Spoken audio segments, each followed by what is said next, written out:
Halo, video ini ditujukan untuk memenuhi tugas presentasi mata kuliah Manajemen Risiko Perusahaan Universitas Kristen Duta Wacana, Prodi Manajemen. Nama saya Dorcas Yonatan, NIM 11170199, dan teman saya. Nama saya Claudia Isabella dengan NIM 11170198. Di sini kami akan membahas tentang 4 risiko perusahaan yang terdapat pada PT Citra Mahardika Nusantara Corpora Tbk. Bab 1. Pendahuluan. Terdiri dari isu utama, alasan penulisan, tujuan, dan manfaat. Isu utama. Secara historis, PT Citra Mahardika Nusantara Corpora Tbk yang selanjutnya disebut CMNC merupakan nama baru dari PT Cipaganti Citra Geraha Tbk, sebuah perusahaan terbuka yang berawal dari usaha kecil jual beli mobil bekas di Bandung sekitar tahun 1985. Pada perkembangan selanjutnya, di akhir tahun 2014 terjadi perubahan pemegang saham mayoritas yang menjadi pemegang kendali perusahaan. Dibentuklah manajemen baru yang terus berupaya memperbaiki kinerja usaha dan pembenahan permasalahan-permasalahan perusahaan, termasuk dengan memberi nuansa baru melalui langkah penggantian nama PT Cipaganti Citra Geraha Tbk menjadi PT Citra Mahardika Nusantara Corpora Tbk. Disusul dengan rebranding atas sejumlah layanan bisnis di CMNC. Kini CMNC memiliki 7 unit bisnis antara lain MGO Shuttle, yaitu layanan angkutan darat yang menghubungkan antar kota dan atau antar provinsi one way trip dengan jarak tempuh kurang lebih 150 km. MGO Travel, yaitu layanan angkutan darat yang akan mengantar setiap penumpang ke kota tujuan dengan jarak tempuh lebih dari 150 km. MGO Courier, yaitu layanan pengiriman paket dan dokumen antar kota-kota di Jabodetabek. Taksi CAB, yaitu layanan moda transportasi perorangan bagi masyarakat metropolitan yang tersebar di 4 kota besar di Indonesia, yaitu Jakarta, Bandung, Semarang, dan Surabaya. CMNC Car Rental, yaitu layanan rental kendaraan yang melayani angkutan orang maupun barang dengan variasi masa sewa, yaitu jangka pendek dan jangka panjang. Starline Tour, yaitu layanan perjalanan wisata yang merupakan solusi wujudan impian wisata dengan layanan yang lengkap dan terintegrasi. Dan terakhir, alat berat CMNC. Kedua, alasan penulisan.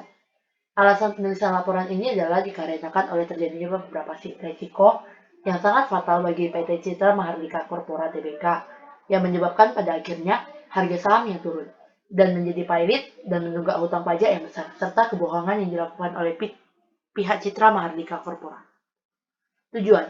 Untuk mengetahui apa saja faktor resiko yang berpengaruh terhadap setiap kasus pada PT Citra Mahardika Corpora Tbk, serta penilaian resiko PT Citra Mahardika Corpora Tbk. Manfaat. Pertama, manfaat bagi mahasiswa adalah mengetahui, mempelajari, dan memahami faktor resiko apa saja yang terjadi dalam PT Citra Mahardika Corpora Tbk. Kedua, menjadi pedoman penilaian risiko terhadap perusahaan lainnya dengan menggunakan contoh patokan dari PT Citra Mahardika Corpora Tbk. Ketiga, dapat mengidentifikasi, mengevaluasi, analisis risiko PT Citra Mahardika Corpora Tbk. Bab 2. Kasus. Terdiri dari profil perusahaan, historis risiko, dan analisis SWOT. PT Citra Mahardika Nusantara Corpora CPGT menyediakan layanan transportasi darat seperti mobil angkutan dan minibus dengan jenis layanan shuttle and travel taksi, penyewaan kendaraan, tours and ticketing. Visi menjadi perusahaan kelas dunia yang membantu masyarakat Indonesia saling bertatap muka dan bekerja sama untuk mencapai kesejahteraan yang lebih baik. Dan misi mengembangkan sistem transportasi berskala nasional, membangun infrastruktur transportasi dan menyediakan sarana transportasi berbasis teknologi, mutakhir, dan sumber daya manusia yang berkualitas. Historis risiko, risiko politik. Kantor pajak telah menyita aset-aset perusahaan meski proses restrukturisasi utang atau PKPU belum berakhir, karena tagihan pajak CMNC per Desember 2015 tercatat mencapai 64 miliar. Namun nilai itu meroket menjadi 125 miliar, lantaran perusahaan tak mengikuti program tax amnesty dan masih belum membayar pajaknya. Resiko keuangan. Suspensi dilakukan karena adanya penyitaan aset unit kendaraan dan alat berat. perseroan oleh pihak pajak. Pemberitahuan penyitaan aset disampaikan melalui surat pemberitahuan perseroan tanggal 20 April 2017. Penyitaan aset dilakukan meskipun masih dalam proses restrukturisasi utang atau PKPU. Pertimbangan lain atas suspensi ini adalah hasil dengar pendapat bursa dengan perseroan pada tanggal 28 April 2017 mengenai perkembangan proses PKPU. Alasannya tidak disetujuinya proposal perdamaian yang diajukan perseroan kepada kreditor dalam kreditur tanggal 27 April 2017. Dengan demikian, pihak berusaha memutuskan untuk melakukan penghentian sementara perdagangan efek Citra Maharlika Nusantara Corpora. Suspensi dilakukan di seluruh pasar, baik di pasar reguler dan pasar tunai.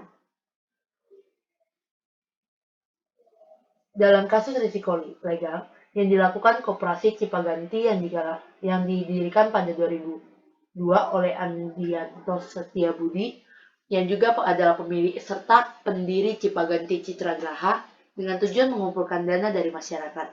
Koperasi ini menawarkan program kemitraan minimal 100 juta dan menjanjikan timbal balik secara tetap berkisar 1,5% per bulan atau 18% per tahun. Akan tetapi bisnis tidak selamanya berjalan seperti kepastian keuntungan yang dijanjikan oleh manajemen dan menyebabkan 4 orang karyawan harus mendekam di penjara dengan periode yang berbeda-beda untuk mempertanggungjawabkan dana mitra yang tidak dapat dibayarkan. Risiko sosial. Terjadinya perpindahan karyawan CMNC yang disebabkan oleh ketidakpuasan karena terjadinya kesenjangan atau gap antara harapan perlakuan perusahaan kepada karyawan atau ekspektasi dengan kinerja yang nyata diterima oleh karyawan atau performance selama bekerja. Sehingga karyawan lebih menerima tawaran pekerjaan yang lebih kompetitif di perusahaan lain sesuai dengan harapannya. Nama saya Lutfi Isabella, saya akan melanjutkan penjelasan yaitu mulai dari analisis SWOT. Yang pertama adalah strength. Strength dari PT Citra Maharlika yaitu mereka menawarkan banyak jenis transportasi dalam menjalankan bisnisnya dan dalam pemenuhan kebutuhan calon maupun pelanggan. Kemudian weakness. Awal mula dari berdirinya PT Citra Maharlika Corpora itu diawali dengan investasi bodong, sehingga yang menjadi bumerang bagi perusahaan itu sendiri karena tidak dapat atau menjadi kelelahan dalam pembagian hasil usaha. Kemudian opportunity.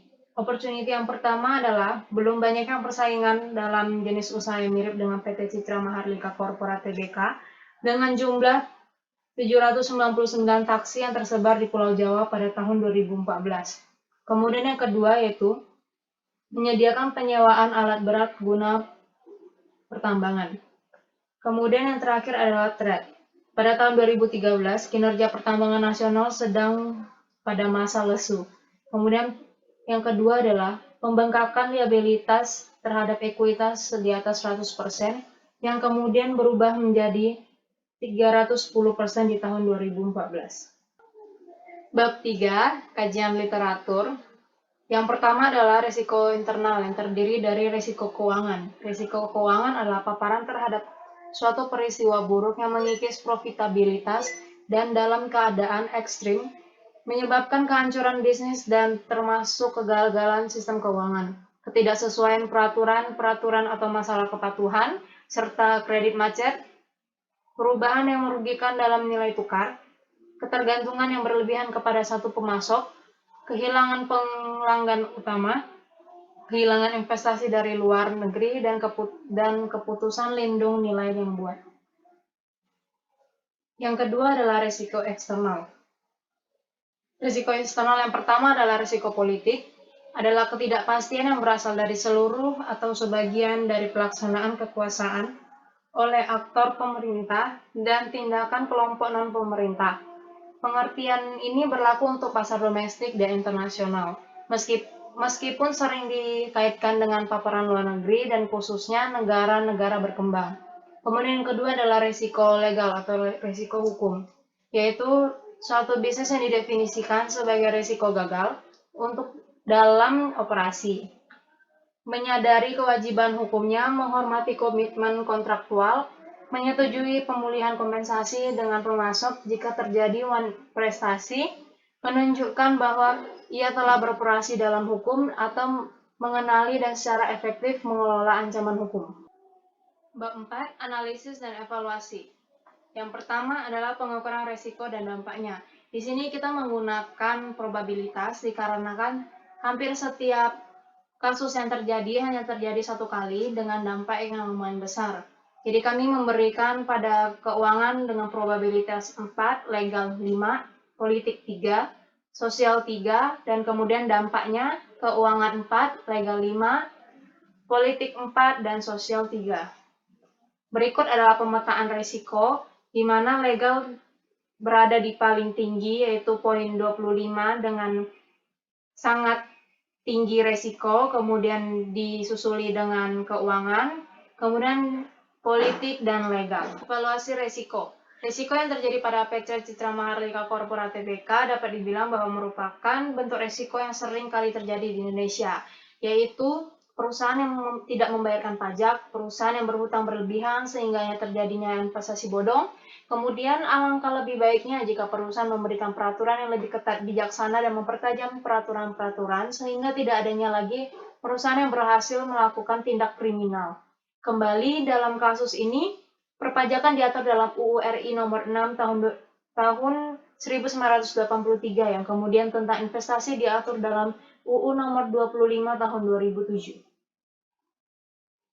Perlakuan terhadap resiko. Perlakuan yang tepat dalam mengatasi risiko legal tersebut adalah yang pertama, adanya transparansi laporan keuangan dari perusahaan. Kemudian yang kedua adalah karyawan yang dipilih baik direktur, dewan komisaris, bendahara, karyawan biasa harus menjadi orang bersih dan tidak membuat tindakan yang merugikan perusahaan, karyawan, ataupun konsumennya. Pembelajaran yang diperoleh. Pembelajaran yang didapat adalah perusahaan apapun itu yang sedang berjalan atau berdiri harus menuruti setiap peraturan yang ada pada daerah ataupun negara tersebut. Perusahaan yang didirikan atau harus mempelajari jenis-jenis risiko dengan dampak yang akan didapati jika sedang terjerat risiko tersebut. Perusahaan juga harus memberikan kinerja yang murni, bersih, tanpa harus ada sangkut paut dengan kekuasaan, kekayaan, dan sebagainya jika perusahaan ingin memiliki jangka waktu hidup yang lama. Sekian dari presentasi saya, Luklaudia Isabella, dan teman saya, Dorcas Yonatan. Apabila ada salah kata dalam penyusunan PowerPoint ini, kami mohon maaf. Terima kasih.